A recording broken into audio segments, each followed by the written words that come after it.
تو آئیے اس ضمن میں صبر کے متعلق اور مصیبتوں کو اور بیماریوں کو فیس کرنے کے متعلق چند احادیث آپ کی خدمت میں پیش کیے دیتا ہوں۔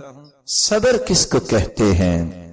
رسول اکرم صلی اللہ علیہ وسلم پر نازل ہونے والا یہ قرآن بتاتا ہے کہ صبر، جس کے احادیث اور آیات کی روشنی میں معانی جو ہمارے سامنے آتے ہیں، یہ صبر یصبر سے ہے۔ صبر یصبر، اس کا مطلب ہے رکنا، باز رہنا، اپنے نفس کو روکنا، بہادری اور خاموشی سے کسی بھی مصیبت کا سامنا کرنا، اسے برداشت کرنا۔ اس لیے عربی زبان میں کہا جاتا ہے الصبر الامساک فی ضیق، کسی بھی تنگی کے موقع پہ اپنے آپ کو تھام لینا، یہ صبر ہے۔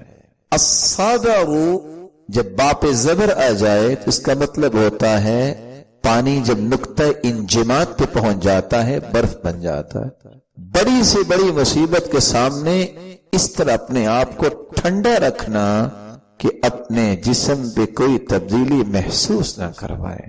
اس لیے علماء امت نے اس کے بارے میں اصطلاحی تعریفات جو بیان کی ہیں، علماء یہ بیان کرتے ہیں کہ صبر یہ ہے وَتَرْكُ الشَّكْوَى مِنْ أَلَمِ الْبَلْوَى لِغَيْرِ اللَّهِ إِلَّا إِلَى اللَّهِ، صبر یہ ہے کہ آزمائش اور مصیبت کی وجہ سے جو تکلیف اسے پہنچتی ہے اس کا شکوہ شکایت لوگوں کے سامنے نہ کرے بلکہ اللہ کے سامنے کرے، یہ صبر ہے۔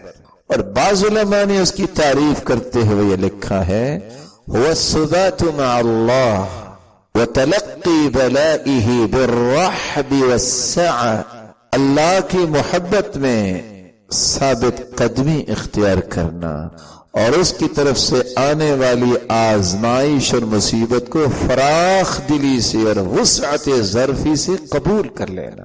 اور بعض یہ کہتے ہیں هو ثبات القلب عن مورد الاضطراب، صبر یہ ہے بے چینی اور اضطراب کے وقت دل کو تھام لینا اور مضبوط کرنا۔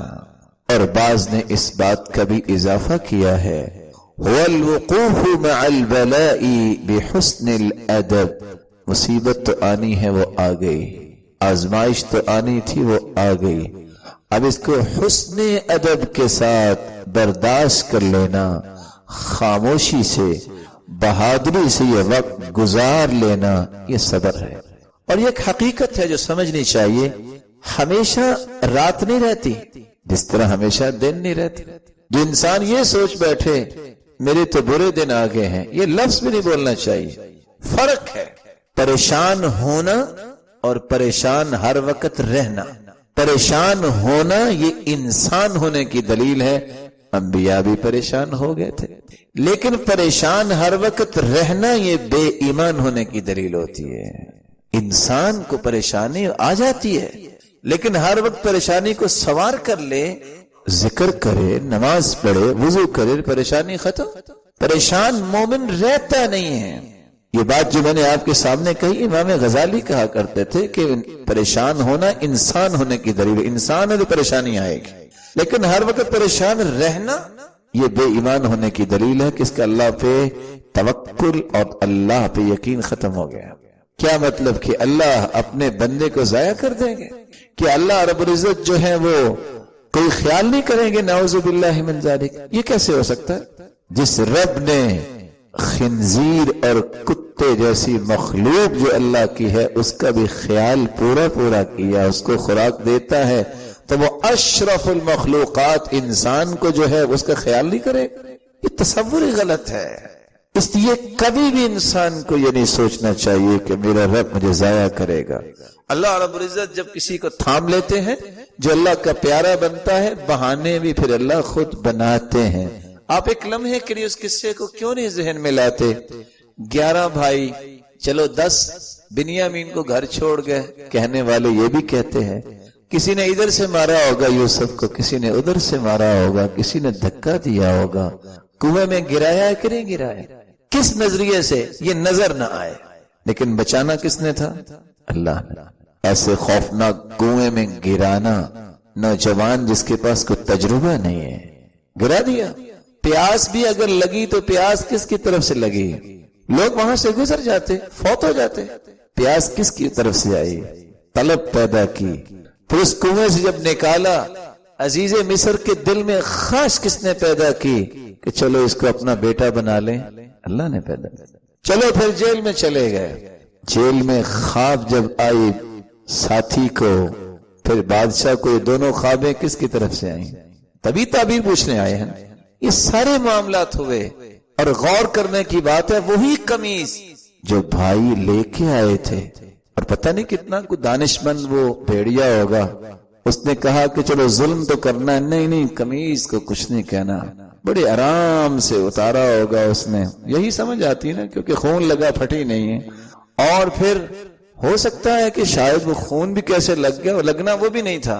میں کبھی کبھی سوچتا ہوں کہ اگر ان کی کہانی کو نعوذ باللہ سچا سمجھ لیا جائے تو شاید وہ جب وہ یوسف کو کھا رہے ہوں گے تو جلدی سے مڑ کے دیکھا ہوگا اس نے دائیں بائیں تو کچھ چھینٹے پڑ گئے ہوں گے، کوئی آ تو نہیں رہا، یہی اس کیس سمجھ آ رہا ہے نا۔ لیکن اسی قمیض کے جانے سے رو رو کے یعقوب علیہ السلام کی آنکھوں کی بینائی ختم ہو گئی۔ جب بنیامین کو یوسف نے روکا ہے اپنے پاس تو قمیض بنیامین کے پاس ہی تھی، تو یوسف علیہ السلام نے ویسے ہی پوچھا، جانتے ہو تم نے اپنے بھائی کے ساتھ کیا کیا؟ یوسف کو تو پتہ ہی تھا نا کہ یہ جو چکر لگا رہے یہ کون ہے، چونک گئے کہ یہ تو یہ یوسف کو پتا تھا، یہ ہمیں پتا تھا۔ پوچھتے ہیں اِنَّكَ لَأَنْتَ یوسف، کیا تم یوسف تو نہیں ہو؟ اور یوسف نے کیوں یہ پوچھا تھا؟ کیونکہ یوسف کے سامنے کھڑے ہو کے گواہی دے رہے، اصل میں بنیامین اکیلا چور نہیں ہے، اس کے بھائی نے بھی چوری کی تھی۔ اشارہ کدھر تھا؟ یوسف کی طرف، کہ بچپن میں اس پہ جھوٹ بولا تھا کہ اس نے چوری کی ہے کہ باپ اس کو مارے، تو یوسف کو وہ بات یاد آئی، اور قرآن کہتا ہے فَأَسَرَّهَا يُوسُفُ فِي نَفْسِهِ وَلَمْ يُبْدِهَا لَهُمْ، یوسف نے دل میں ساری بات رکھی، ظاہر نہیں کی۔ پھر جب پوچھا جانتے ہو تم نے یوسف کے ساتھ کیا کیا، پھر پوچھتے ہیں اِنَّكَ لَأَنْتَ یوسف، کیا تم یوسف تو نہیں ہو؟ قرآن نے اس کا جواب دیا ہے جو میں یہاں تک آپ کو لانا چاہ رہا تھا۔ قَالَ أَنَا يُوسُفُ وَهَذَا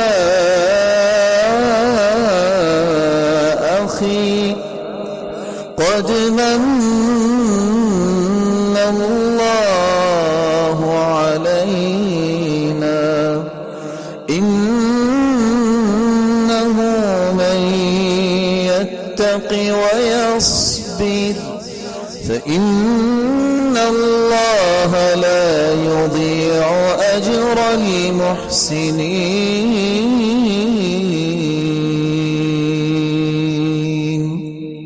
میں یوسف ہوں، یہ میرا بھائی بنیامین ہے، اور یاد رکھنا اِنَّهُ مَن يَتَّقِ وَيَصْبِرْ، جس کے اندر تقوی آ جائے اور پھر وہ صبر کر لے، اللہ اس کو ضائع نہیں کیا کرتا۔